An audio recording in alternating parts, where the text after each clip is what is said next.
إن الحمد لله نحمده ونستعينه ونستغفره ونعوذ بالله من شرور أنفسنا ومن سيئات أعمالنا.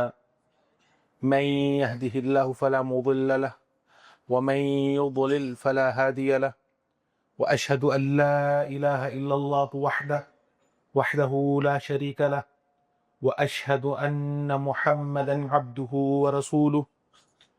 أما بعد، فإن خير الحديث كتاب الله، وخير الهدي هدي محمد صلى الله عليه وسلم، وشر الأمور محدثاتها وكل محدثة بدعة وكل بدعة ضلالة وكل ضلالة في النار.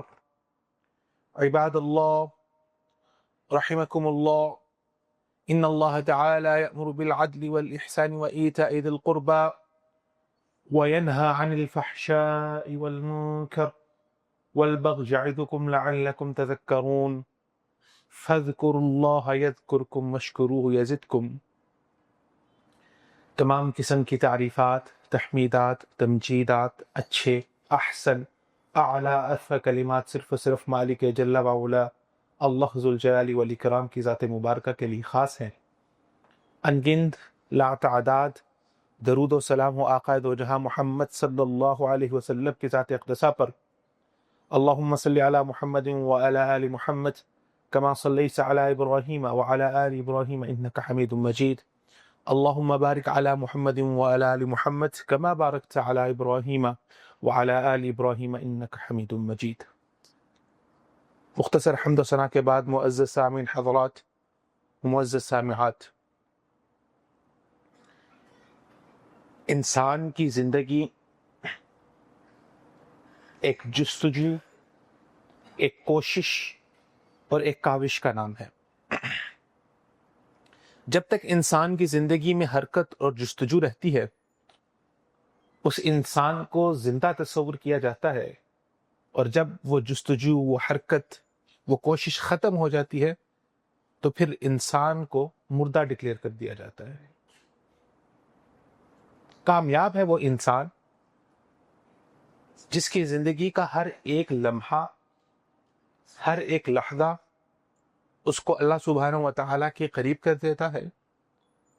اور ناکام ہو جاتا ہے وہ انسان جس کی زندگی کا ہر ایک ایک لمحہ اس کو اللہ سبحانہ و تعالیٰ سے دور کر دیتا ہے. اور یہی امتحان ہے انسان کی زندگی کا کہ وہ اپنی زندگی کی جستجو، اس کا سفر کس منزل کی جانب گامزن کرتا ہے. اللہ سبحانہ و تعالیٰ نے انسان کو اس دنیا میں پیدا فرمایا، اور انسان کو اس دنیا میں اختیار کے ساتھ پیدا فرمایا کہ انسان اپنے جستجو کے سفر میں جس رستے کا چاہے انتخاب کر سکتا ہے. اس لیے اللہ سبحانہ و تعالیٰ نے انسان کو مجبور محض کسی ایک رستے کا پابند نہیں بنایا.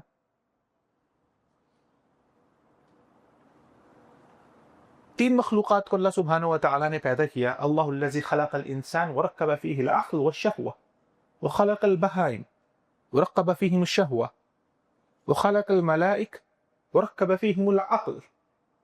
اللہ تعالیٰ نے انسان کو پیدا کیا، جانور کو پیدا کیا، فرشتوں کو پیدا کیا.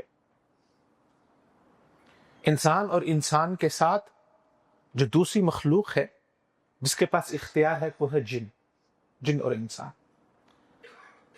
تو اللہ سبحانہ و تعالیٰ نے انسانوں میں عقل بھی رکھی اور خواہشات کو بھی رکھا. وخلق البہائم، بہائم کو پیدا کیا، جانوروں کو پیدا کیا، لیکن اللہ سبحانہ و تعالیٰ نے ان میں عقل نہیں رکھی، صرف خواہشات رکھی. وخلق الملائک، فرشتوں کو پیدا کیا اور ان میں صرف عقل رکھی. اب اگر عمومی طور پر ہم دیکھیں، اس دنیا میں ہمیں یا تو انسان نظر آتے ہیں اور یا جانور نظر آتے ہیں. انسان اس دنیا میں کیا جستجو اور کیا کوشش کر رہا ہے، اور جانور اس دنیا میں کیا جستجو اور کیا کوشش کر رہا ہے. ایک جستجو اس کی بھی ہے، ایک کوشش اس کی بھی ہے. انسان صبح اٹھتا ہے، اگر تو وہ اسٹوڈنٹ ہے تو وہ اپنی یونیورسٹی جاتا ہے، اپنے کالج جاتا ہے، اور اگر وہ کوئی پروفیشنل ہے تو وہ اپنے آفس جاتا ہے یا اپنے کاروبار پہ جاتا ہے، اپنے لیے اپنے بچوں کے لیے کھانے کا بندوبست کرتا ہے اور اپنی نسل کو آگے بڑھاتا ہے، شادی کرتا ہے، اس کے بعد بچے ہوتے ہیں. تو یہ ایک سائیکل ہے جو چل رہا ہے انسان کا. اور دوسری جانب ہمارے پاس جانور ہیں. جانور بھی صبح اٹھتا ہے، اپنے رزق کی تلاش پہ نکلتا ہے. ایک چڑیا اپنے گھونسلے سے نکلتی ہے، اپنے بچوں کے رزق کی تلاش کے لیے نکلتی ہے، اور اسی طرح وہ اپنی نسل کو آگے بڑھا رہی ہے، اپنے بچوں کو آگے بڑھا رہی ہے. تو انسان اپنی زندگی میں کھاتا ہے، پیتا ہے، بچوں کی پرورش کرتا ہے اور بچوں کی شادی کرتا ہے اور آگے چلا جاتا ہے. اور جانور بھی کھاتا ہے، پیتا ہے، اپنے بچوں کی پرورش کرتا ہے، اور اس سے آگے اور بچے ہوتے ہیں، اور یہ سلسلہ چل رہا ہے. تو ایک انسان اور ایک حیوان کے اندر کیا فرق ہے؟ فَمَنْ غَلَبَتْ عَقْلُهُ عَلَى شَهْوَتِهِ فَهُوَ أَعْلَى مِنَ الْمَلَائِكَةِ. تو جو انسان اپنی عقل کو، اپنی خواہشات کو اپنی عقل کے تابع کر دیتا ہے، فَهُوَ أَعْلَى مِنَ الْمَلَائِكَةِ، تو وہ انسان ملائکہ سے بھی اعلیٰ ہو جاتا ہے. وَمَنْ غَلَبَتْ شَهْوَتُهُ عَلَى عَقْلِهِ فَهُوَ أَدْنَى مِنَ الْبَهَائِمِ. اور جس انسان کے زندگی میں فیصلے اس کی خواہشات ڈرائیو کر رہی ہوتی ہیں، اس کی خواہشات پر بیس ہوتی ہے، فَهُوَ أَدْنَى مِنَ الْبَهَائِمِ، تو وہ انسان جانوروں سے بھی زیادہ بدتر ہے. انہی کے بارے میں اللہ سبحانہ وتعالی نے قرآن مجید میں فرمایا أُولَٰئِكَ كَالْأَنْعَامِ بَلْ هُمْ أَضَلُّ. یہ تو وہ انسان ہے جو تو جانور ہے، بل ہم اول، بلکہ یہ تو جانوروں سے بھی زیادہ بدتر ہے. کیونکہ جانور کو اللہ سبحانہ وتعالی نے بنایا تھا صرف اور صرف اس کام کے لیے جو وہ پورا کر رہا ہے، لیکن انسان کو اس سے بڑے مقصد کے لیے پیدا کیا تھا. انسان اس دنیا میں مقصد کے ساتھ آیا ہے، اور جو انسان اپنی زندگی کے اس جستجو کے اندر، اس سفر کے اندر اپنے مقصد کو جان لیتا ہے، وہ انسان فرشتوں سے بھی اعلیٰ ہو جاتا ہے. اور جو اپنے مقصد کو نہیں پہچانتا، صرف اس دوڑ میں رہتا ہے، وہ انسان کبھی بھی اپنے مقصد کو نہیں پہنچ پاتا. تو یاد رکھیے، زندگی میں آپ کے پاس دو ہی سچویشنز ہوں گی. یا تو آپ کے فیصلے اللہ اورینٹڈ ہوں گے، یا آپ کے فیصلے آپ کی خواہشات اورینٹڈ ہوں گے. زندگی میں بہت سے فیصلے کرتے ہیں ہم. ہمارے ہاں شادی کا مسئلہ آتا ہے، ہمارے ہاں رسم و رواج کا مسئلہ آتا ہے، ہمارے ہاں تعلقات کا مسئلہ آتا ہے. تو وہ فیصلہ، اس کے پیچھے اورینٹیشن کیا ہوتی ہے؟ کیا میرا وہ فیصلہ اللہ سبحانہ و تعالیٰ کو پلیز کرنے کے لیے ہے، اللہ سبحانہ و تعالیٰ کو راضی کرنے کے لیے، یا وہ فیصلہ میری اپنی ذاتی خواہش کو، اپنی پرسنل سیٹسفیکشن کو راضی کرنے کے لیے ہے، یا خاندان والوں کو، یا قبیلے والوں کو، یا معاشرے والوں کو، کہ اگر میں نے یہ کام اس طرح سے نہ کیا تو معاشرے والے، میرے خاندان والے کیا کہیں گے؟ تو تھاٹ پروسیس کسی بھی ڈیسیژن کے پیچھے اگر تو اللہ اورینٹڈ ہے تو وہ انسان اپنے مقصد کو فلفل کر رہا ہے. اور جس انسان کا تھاٹ پروسیس اللہ اورینٹڈ نہیں ہے، خواہشات اورینٹڈ ہے، فَهُوَ أَدْنَىٰ مِنَ الْبَهَائِمِ. اور أُولَٰئِكَ كَالْأَنْعَامِ بَلْ هُمْ أَضَلُّ. اب ہم زندگی میں جب مقصد کی بات کرتے ہیں بطور مسلمان، میں ہدایت کہاں سے لوں گا؟ میں قرآن مجید سے لوں گا. اور اللہ سبحانہ و تعالیٰ سے پوچھنے کہ اللہ تعالیٰ آپ نے ہمیں کس مقصد کے لیے، کس غرض سے لیے پیدا کیا؟ تو اللہ تعالیٰ فرماتے ہیں وَمَا خَلَقْتُ الْجِنَّ وَالْإِنسَ إِلَّا لِيَعْبُدُونَ. میں نے جن اور انسانوں کو صرف اور صرف عبادت کے لیے، عبادت کے مقصد سے پیدا کیا ہے. اس آیت مبارکہ میں اللہ سبحانہ و تعالیٰ نے جو اسلوب استعمال کیا ہے، یہ وہی اسلوب ہے جو لا الہ الا اللہ میں استعمال ہوا ہے. ایک دفعہ دو بہت بڑے ائمہ، ان کی آپس میں ملاقات ہوئی، تو ایک امام دوسرے سے سوال کرنے لگے کہ بتائیے گا وہ کون سا ایسا جملہ ہے، وہ کون سا ایسا کلمہ ہے جس کا ایک حصہ کفر ہے اور ایک حصہ ایمان ہے.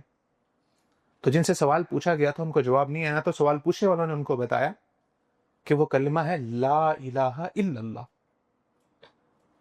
ایک ایسا جملہ ہے جس کا ایک حصہ کفر پر مبنی ہے اور ایک حصہ ایمان پر مبنی ہے. لا الہ اس کائنات میں کسی الہ کا وجود ممکن ہی نہیں ہے۔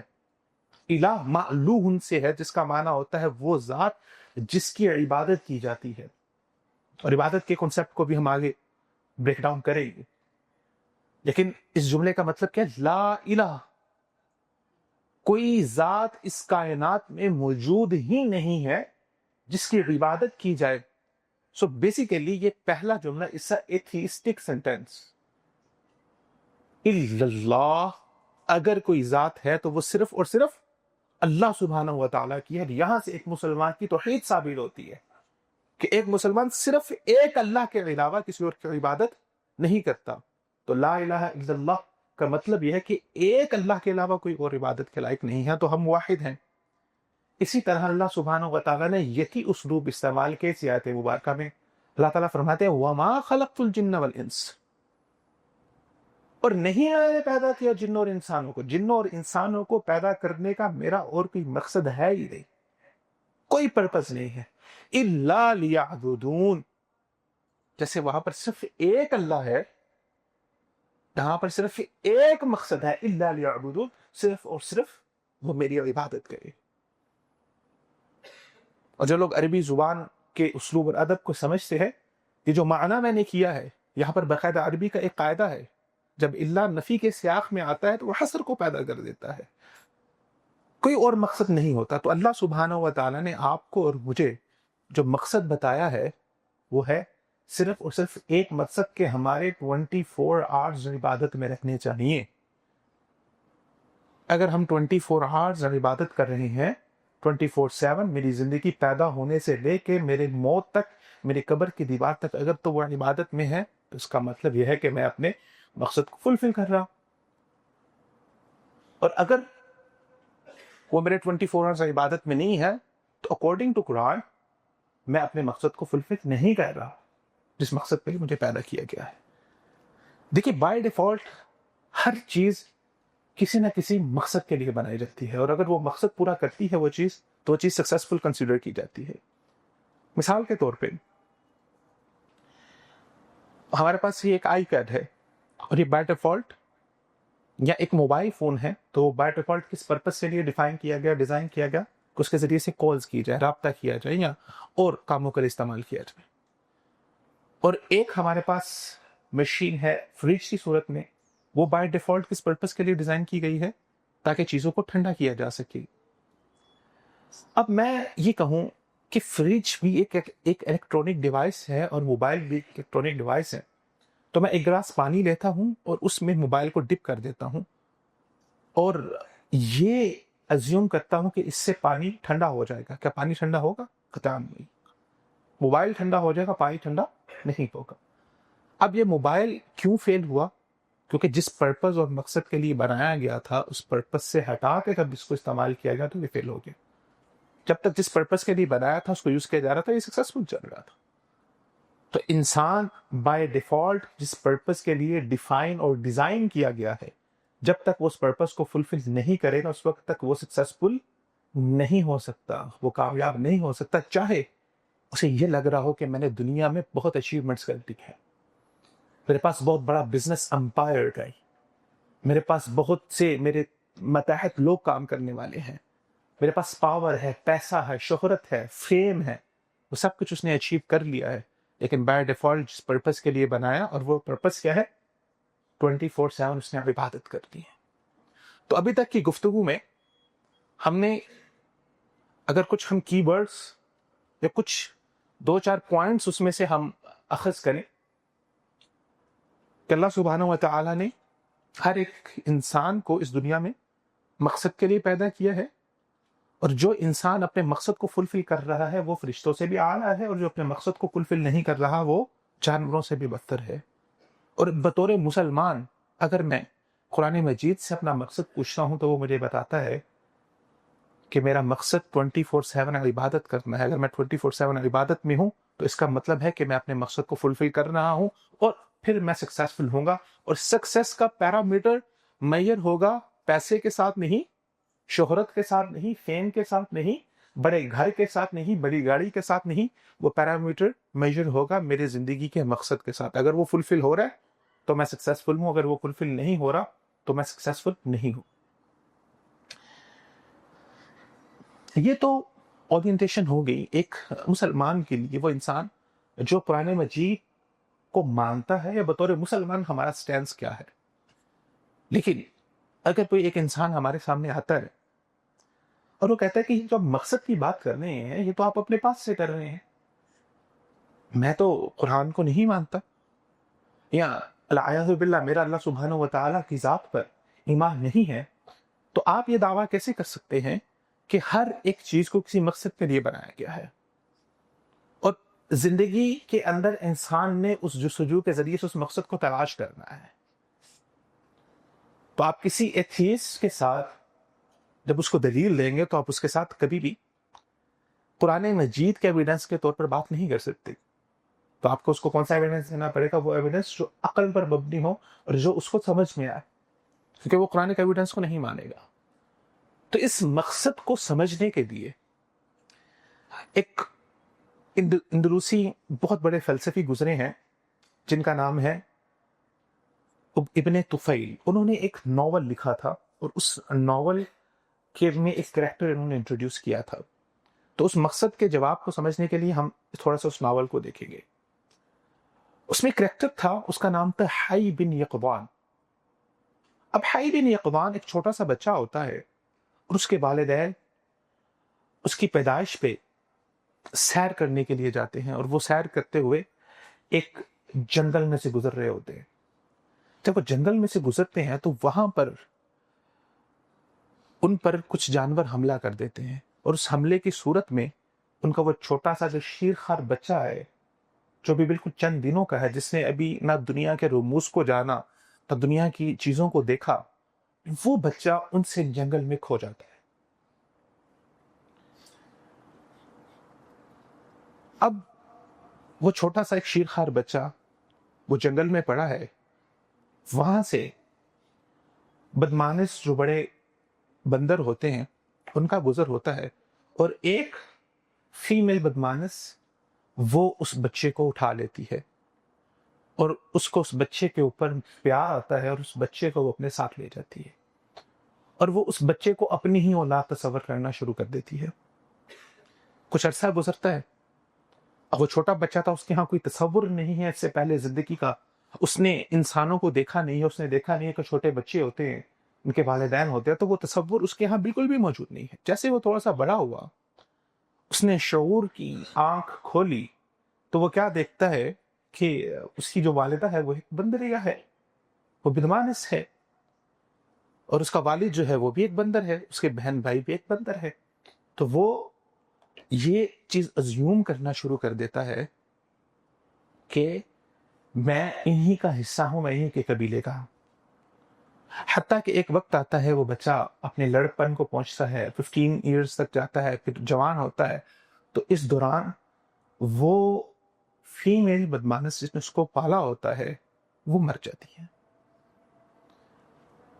اور جب وہ مر جاتی ہے, جب وہ فوت ہو جاتی ہے, تو وہ بچہ بہت پریشان ہوتا ہے, اور پریشان ہونے کے بعد اب پہلی دفعہ زندگی میں اس نے موت دیکھی ہے. اس سے پہلے اس نے موت نہیں دیکھی تھی, پہلی دفعہ زندگی میں اس نے موت دیکھی ہے.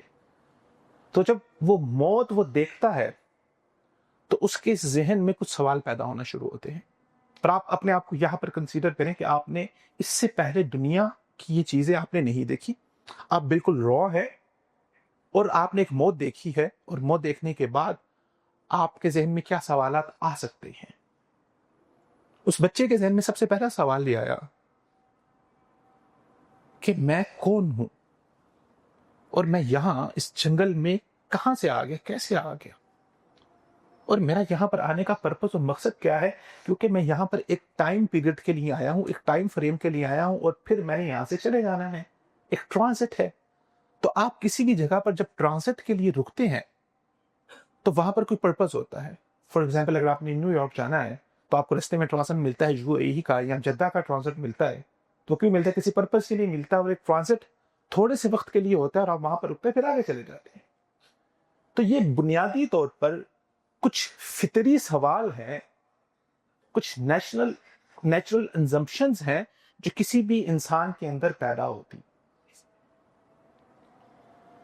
حدیث میں آتا ہے رسول اللہ صلی اللہ علیہ وسلم نے فرمایا کہ ایک انسان کے ذہن میں سوالات پیدا ہونا شروع ہوتے ہیں. شیطان انسان کے ذہن میں وسوسات پیدا کرنا شروع کرتا ہے. اچھا اس کو کس نے بنایا, اس چیز کو کس نے بنایا, اس چیز کو کس نے بنایا, حتیٰ کہ وہ اس پوائنٹ پہ پہنچ جاتا ہے. اچھا وہ کہتے ہیں کہ اس کو اس نے بنایا, اس چیز کو اس نے بنایا, تو پھر اللہ سبحانہ و تعالیٰ کو کس نے بنایا؟ من خلق اللہ, اللہ کو کس نے پیدا کیا؟ تو رسول اللہ نے فرمایا کہ جب یہ سوال انسان کے ذہن میں آئے تو اس کو کیا کرنا چاہیے؟ اس سوال کو فوری سنپ کرنا چاہیے ہے اور اعوذ باللہ من الشیطان الرجیم پڑھنی چاہیے, کیونکہ یہ شیطان کی طرف سے وسوسہ ہے. بینگ اے اسٹوڈنٹ جب میں نے یہ حدیث پڑھی تو مجھے یہ حدیث سمجھ نہیں آئی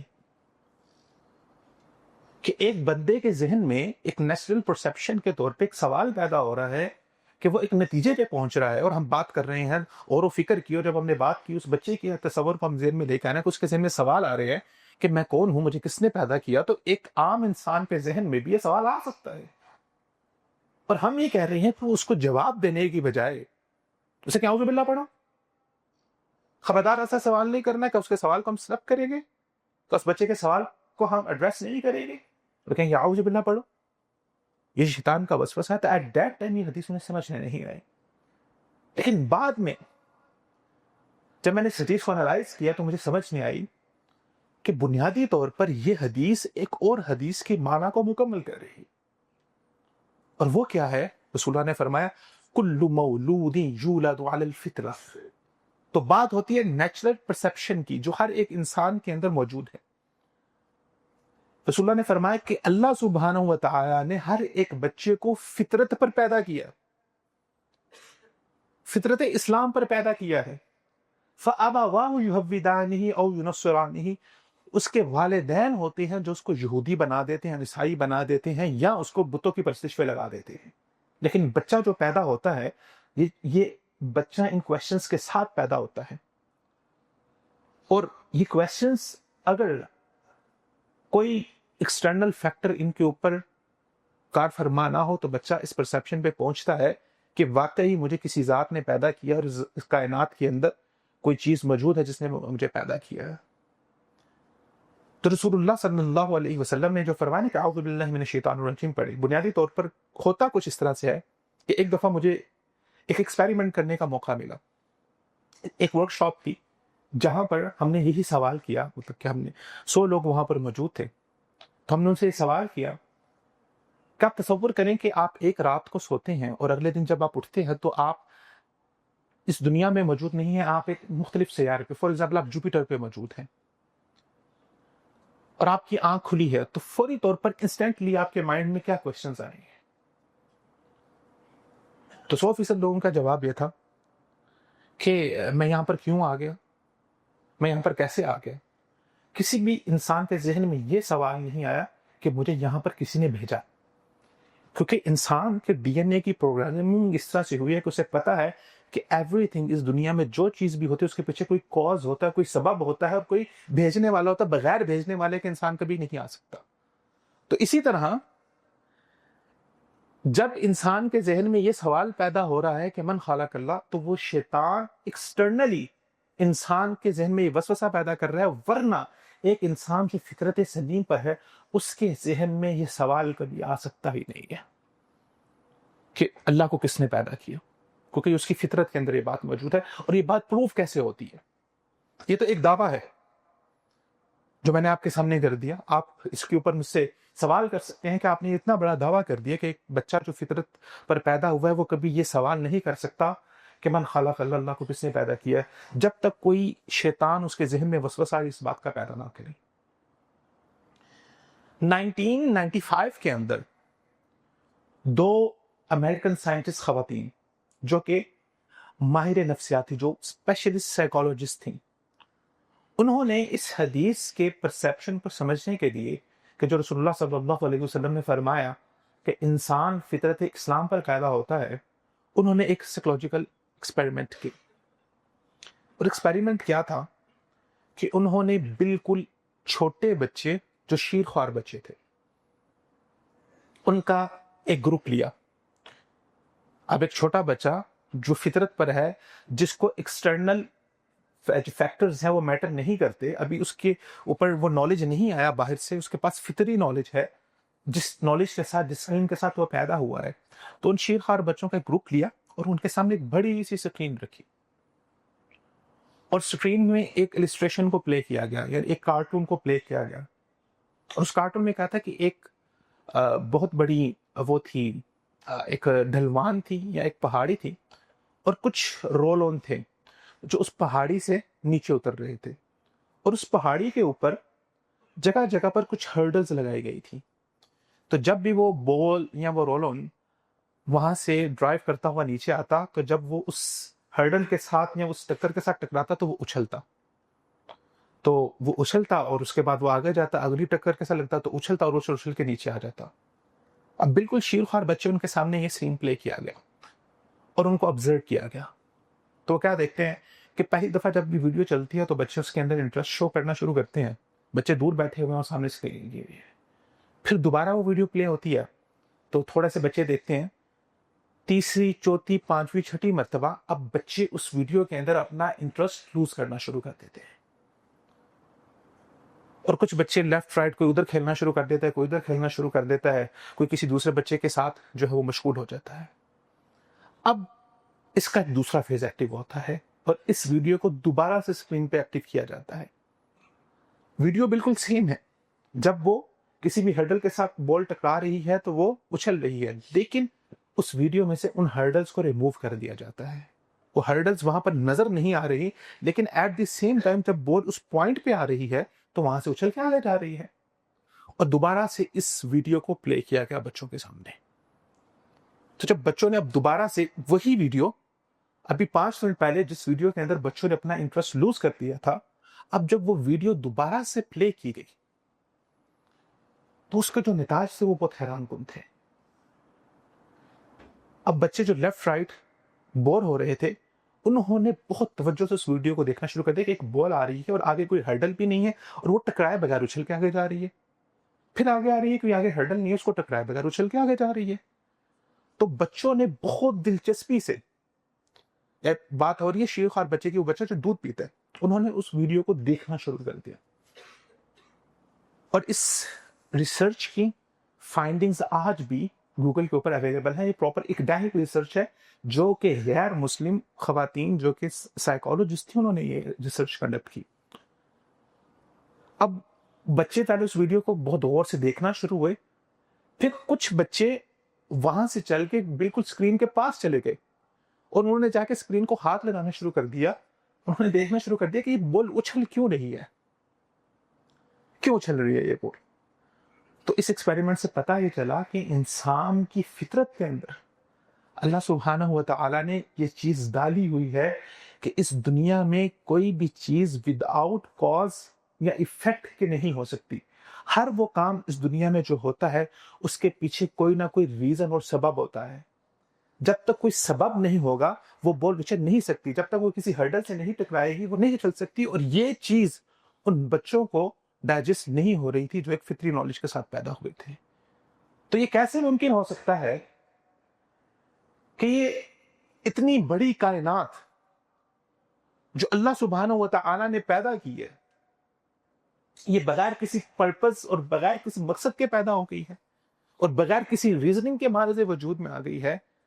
تو فطرت کا جو علم ہے، جو نالج ہے، وہ انسان کو یہ بات سمجھاتا ہے کہ اس دنیا کے اندر، اس کائنات کے اندر کوئی بھی چیز بغیر مقصد کے یا بغیر بنانے والے کے اس کائنات میں نہیں ہو سکتی. چلیے یہ سوال تو ہمارے پاس کلیئر ہوگا اور ہمارے پاس ایک سائیکولوجیکل اسٹڈی آ گئی، ایک سائنٹیفک اسٹڈی آ گئی جس کے پیچھے پوری ایک بیس ہے، اور وہ ہمیں یہ بتاتی ہے کہ یہ کائنات بغیر کسی مقصد کے نہیں بن سکتی اور انسان بھی بغیر مقصد کے لیے نہیں ہے. اور اسی چیز کو اللہ سبحانہ و تعالیٰ نے قرآن مجید میں ایڈریس کیا، آفحسبتم انما خلقناکم عبثا وانکم الینا لا ترجعون. کیا تم نے یہ گمان کر لیا کہ ہم نے تمہیں فضول اور بغیر مقصد کے پیدا کیا ہے، تمہارے پاس لوٹ کے نہیں آنا؟ تو یہ قرآن مجید، سائنٹیفک ایویڈنس، عقلی دلیل بھی ہمیں یہ بتاتی ہے کہ اس کائنات میں کوئی بھی چیز بغیر مقصد کے نہیں ہے اور انسان بھی بغیر مقصد کے نہیں ہے.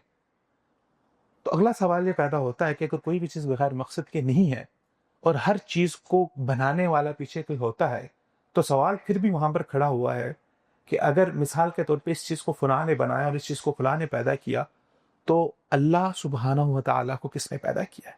اور یہ بہت اہم سوال ہے، اور یہ عمومی طور پر آج کل ہماری یوتھ کے ذہنوں میں یہ سوال موجود ہوتا ہے۔ میں صرف آخر میں اس سوال پر ایڈریس کروں گا اور اپنی گفتگو کو ختم کروں گا، کیونکہ یہ بہت اہم پوائنٹ ہے، اور اگر ہم اس پوائنٹ کو چھوڑ دیں گے تو ہماری جو مکمل ساری ہم نے گفتگو کی ہے وہ ایک نتیجہ پر آئے بغیر ختم ہو جائے گی۔ اس سوال کو سمجھنے کے لیے ہمیں یہ بات کو سمجھنا ہے کہ ایک ہوتی ہے کریشن اور ایک ہوتا ہے کریٹر۔ کریشن اور کریٹر کبھی بھی ایک میٹر کا پارٹ نہیں ہو سکتے۔ انسان کو اللہ سبحانہ و تعالیٰ نے علم دیا اور انسان نے اس کائنات میں بہت ساری چیزیں بنائی ہیں۔ مثال کے طور پہ انسان نے یہ کیمرہ بنایا ہے، انسان نے یہ موبائل بنایا ہے، انسان نے یہ ڈیسک بنایا ہے، انسان نے یہ کارپیٹ بنایا ہے۔ کیا انسان کریٹر ہے یا انسان مختلف چیزوں کو جمع کر کے ایک نئی شکل دینے والا ہے؟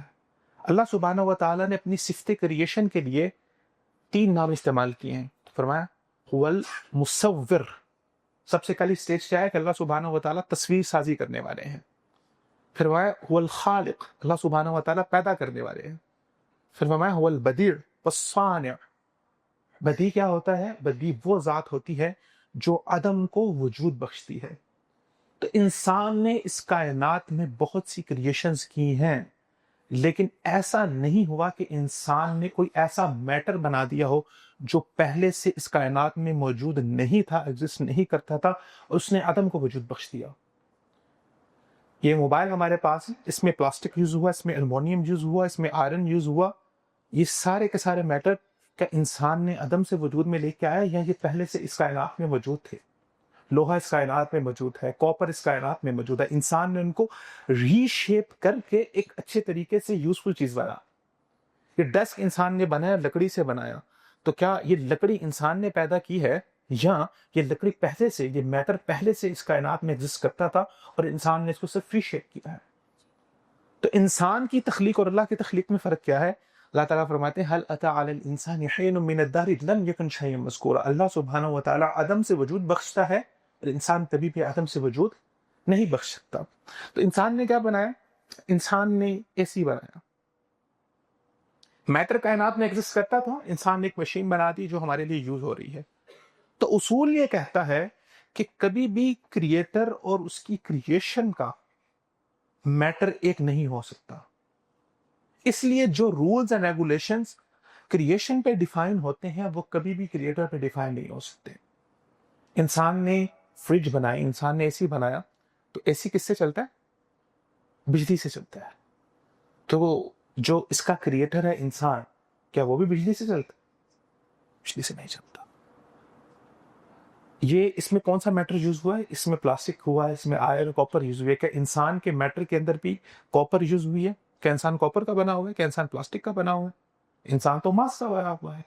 اس لیے انسان آج تک بہت ساری کریشنز کر چکا ہے، لیکن انسان اپنے جیسا انسان نہیں بنا سکا، کیونکہ جس میٹر کے اندر میں ایگزسٹ کرتا ہوں میں اس میٹر کے اندر کریشن کر سکتا ہی نہیں۔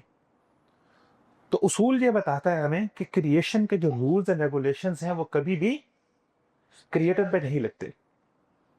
تو اللہ سبحانہ و تعالیٰ نے انسان کو بنایا، اور اس کائنات کے اندر یہ جو کائنات ایگزسٹ کرتی ہے، اس کا جو میٹر ہے، جو انسان کا میٹر ہے، یہ رول یہاں پر ایگزسٹ کرتا ہے کہ یہاں پر اس کائنات کے اندر انسان کے لیے کوئی بھی چیز بغیر بنانے والے کے ایگزسٹ نہیں کر سکتی، بغیر کریٹر کے یہاں پر کوئی چیز ایگزسٹ نہیں کر سکتی۔ لیکن یہ رول اینڈ ریگولیشن اللہ سبحانہ و تعالیٰ پر لاگو نہیں ہو سکتا، کیونکہ اللہ سبحانہ و تعالیٰ نے اس کائنات کو بنایا ہے، تو اللہ سبحانہ و تعالیٰ اس کائنات کے میٹر میں ایگزسٹ نہیں کرتے، اس کائنات کے میٹر سے باہر ہے۔ تو اگر کوئی انسان یہ کہے گا کہ اچھا اس دنیا میں کوئی بھی چیز بغیر بنانے والے کے نہیں بنتی، ہر کریشن کے لیے کریٹر کی ضرورت ہے، ہاں ہر کریشن کے لیے کریٹر کی ضرورت ہے، اس دنیا کے لیے ہے۔ اور یہی چیز ایک انسان کو اس کے جواب تک لے کے جاتی ہے کہ جب کوئی بھی چیز بغیر مقصد کے بنانے والے یا بغیر بنانے والے کے نہیں ہو سکتی، تو پھر یہ انسان، یہ ساری کی ساری کائنات، یہ کارز وجود میں کیسے آ گئی؟ تو اس کائنات اور اس کائنات کو بنانے والی بھی کوئی ذات ہے۔ اب یہاں سے ایک نئے سفر کا آغاز ہوتا ہے کہ آپ نے یہ بات پہلی مان لی عقلی طور پر، سائنٹیفکلی، کہ یہ کائنات بغیر بنانے والے کے نہیں بن سکتی۔ اب وہ بنانے والی ذات کون سی ہے؟ وہ اللہ سبحانہ و تعالیٰ کی ذات ہے یا وہ کوئی چیز خود سے بن گئی ہے؟ اس سے اگلا پوائنٹ اور اس سے اگلا سفر یہاں سے شروع ہوتا ہے۔ اور جیسے کہ مجھے شیخ عبد الجبار بلال حفظہ اللہ تعالیٰ انہوں نے بتایا کہ آپ کے پاس یہاں پر جمعۃ المبارک میں ایک پوری سیریز چل رہی ہے جس میں اس طرح کے ٹاپکس کو ایڈریس کیا جا رہا ہے۔ تو آج کے میرے جو خطبہ کا جو ٹاپک تھا وہ یہاں تک تھا کہ ایک انسان اس کائنات میں آیا ہے تو اس کو اس بات کو اندازہ ہونا چاہیے، پتہ ہونا چاہیے کہ فطرت کا اصول، سائنس کا اصول اس کو یہ بتاتا ہے کہ یہ کائنات بغیر بنانے والے کے نہیں بن سکتی۔ تو ہمارے ہاں 3 کانسیپٹ پائے جاتے ہیں۔ ایک ہے ایتھیسٹک کانسیپٹ، جو یہ کہتا ہے کہ اس کائنات کو بنانے والا کوئی ہے ہی نہیں اور یہ کائنات خود بخود معرض وجود میں آ گئی ہے۔